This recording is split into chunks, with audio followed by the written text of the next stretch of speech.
சில இடத்துல தனிமையா நீங்க உட்காந்துட்டீங்கன்னு வைங்களேன், உங்களுக்கு பைத்தியமே பிடிச்சிடும். அப்படியே யோசனை ஓடிட்டே இருக்கும். இன்னைக்கு பல பேர் மன அழுத்தத்துக்குள்ள ஆளானதுக்கு காரணம் என்ன தெரியுமா?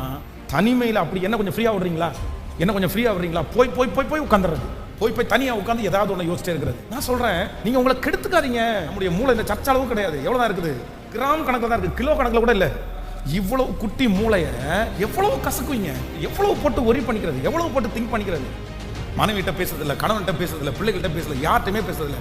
தனிமை, எப்ப பார்த்தாலும் தனிமை. கேட்டா என்ன சொல்றது? எனக்கு யாருமே இல்லை, எனக்கு ஃப்ரெண்ட்ஸ் யாருமே இல்லை, என்ன எல்லாருமே ஒதுக்குறாங்க.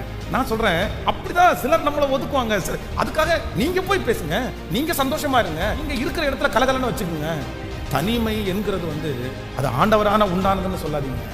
இந்த ஜபத்துல இருக்கிற யாரோ ஒருத்தரை பிசாசு உங்களை அழிக்கிறதுக்காக உன்னை தனித்தனியா கூட்டிட்டு போய் உட்கார வச்சு வச்சு வச்சு யோசிக்க பண்றாங்க. நான் இன்னைக்கு ஒரு தீர்மானம் எடுங்க, இல்ல நான் அப்படி இருக்க மாட்டேன். ஆமென்.